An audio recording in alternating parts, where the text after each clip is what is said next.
Hey, I want to welcome you to Beyond the Message. I'm Bob Pittenger. And I'm Josiah Guajardo.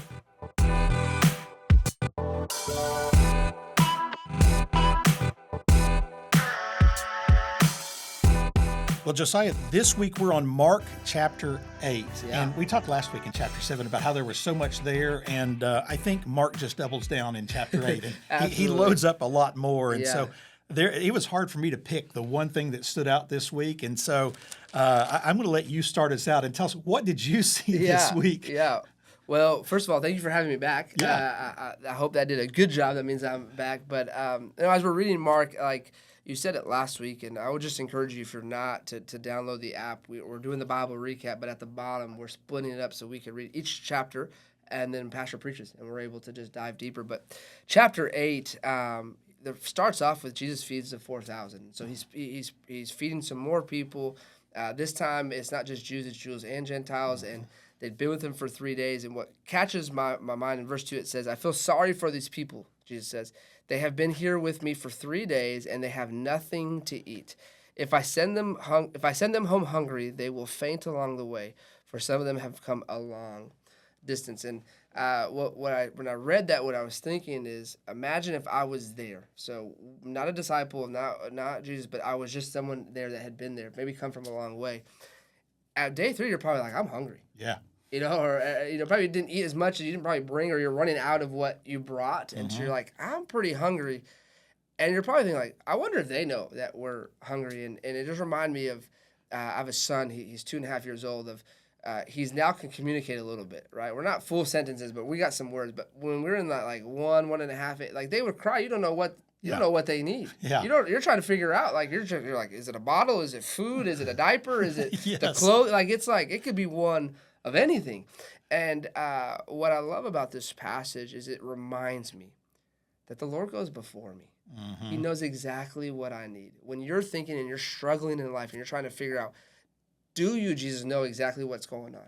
Right? I get anxious and I get worrisome, and I struggle with that. And this just reminded me of that peace, put peace in my heart to just say, he goes before me. Yep. I don't know if anyone told them they were hungry, but he said, they are going to go, they're hungry. Yeah. And if I send them home now, they will faint. So he knows. He's thinking through that. It's the love for his children. So it was, it just read me, and I stopped. I mean, I got to verse 3 and stopped and started to just ponder about just that, and thinking, like, sometimes how frustrated I would get not knowing what my son needed, and trying to figure that out, and asking Delmy, like, well, do you have any idea? Because I'm lost for words here.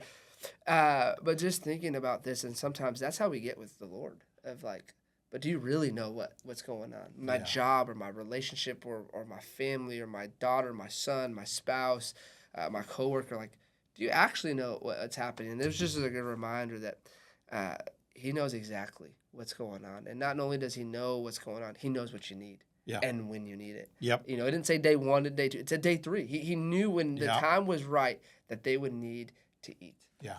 And to take that even a little bit further, he knows what we need. Yeah. It may not be loaves and fishes, but what is it? Fishes? Fish? Yeah. He didn't meat, protein. But he knows what we need. And sometimes we just need to substitute, loaves and fish for, hey, I need faith, I need strength, I need hope, I need healing, I need recovery. I what is it that you need? Right. Just tell him, this is what I need. Yeah. And that's what it makes me think of, is the times that, in fact, earlier this week I was praying, and I said, God, I'm frustrated. I have a situation I need to deal with, and I want to do it in the right way, but part of me feels like I should cover the offense up. Yeah. But the other part of me feels like I should take care of it. And like, so I'm an 8 on the Enneagram, so I feel like I should take care of everything. Yeah. And I don't want to be that guy all the time. And so in my quiet time that morning, I said, God, can you show me? I'm willing to let this go. Yeah. This is not but I need wisdom to deal with this, and discernment. And that afternoon we had all staff, and Pastor said something in his all staff, and he's sitting there, and I just went, okay, I got the word. Yeah. I'm done. And I'm dropping it. Yeah. This person doesn't need me to go to them. I'm not going to. But I told God, I need discernment. I want to do the right thing. Yeah. Again, the flesh wants to rise up and do this, but the Spirit said, no, I am not doing that. Right. And so he does know what we need and when we need it. Right. And that's the relational part, right? We Back talked to about that it last again. week. Yes. Relationship over religion, and just knowing the only way he knows is because he has a relationship with us. And how many times, and I'm sure you, wherever you're watching, can agree to this, that he shows up. That you're like, okay, God, if this is true, like, and all of a sudden it's like either somebody's telling you a word on Sunday, or like you said, Pastor, or last week with the all staff, that's exactly true to what God is saying. And as we continue reading in 8, and we're not gonna be able to cover all. I mean, there's a bunch in 8. Right, he heals a blind man, and then he goes to Peter and his declaration about Jesus, and then it says Jesus predicts his death, and just a simple reminder that he knew exactly what was going on. He knew he was here on a purpose and for a purpose. And I know we were talking a little bit before this, right? Peter's just an interesting guy, but I know you had a thought about that. I'd love for you to share what we were talking about. It's Jesus is telling the disciples, this is what's going to happen. Yeah. We're going to go to Jerusalem. I'm going to be arrested. I'm going to be tried. I'm going to be convicted. I'm going to be killed. And Peter goes, wait, that's not right. I mean, can you imagine? We've all been frustrated with our situations before. I just can't imagine getting to the point where listen, Jesus, listen, God, you don't know what you're saying. Yeah. And really the problem is Jesus wasn't the Messiah that Peter wanted him to be. Yeah. No, you're going to be a mighty warrior. You're going to drive the Romans out. You're going to get rid of the religious leaders. You're going to get rid of poverty and famine and disease. And you're going to set up an earthly kingdom. And he didn't want a suffering servant. Yeah. He wanted a mighty warrior. Yeah. And Jesus just looks at him and says, get behind me, Satan. Right. Man, talk about humbling you. I don't need Jesus to call me Satan in front of people anytime. But it is letting Jesus be the Messiah that we genuinely need and the Messiah that he really is. And I hear people, I was just in a conversation with someone the other day, and they said, how can God allow, and then they just listed all this thing. If he's an all-powerful, all-loving God, why does this stuff happen?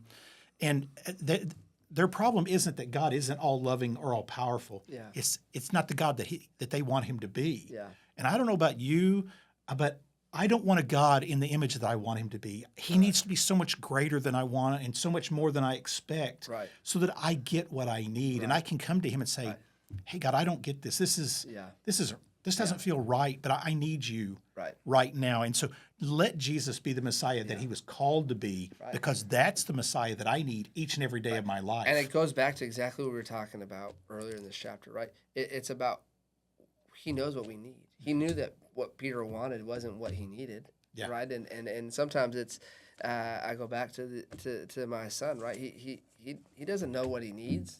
He knows what he wants, but it's not what he needs. And sometimes it's like it seems so simple. When I read scripture and stuff, I just it makes me laugh, because a lot of times I go back to things that they taught us in children's church, in kids ministry, right? At second grade, third grade, fourth grade, like none of this has changed. He's exactly who he needs us to be, not who we want him to be. And sometimes we get older and we seem to complicate it more. Yeah. And it goes back to just that exact simple truth that he's for us, that he's with us.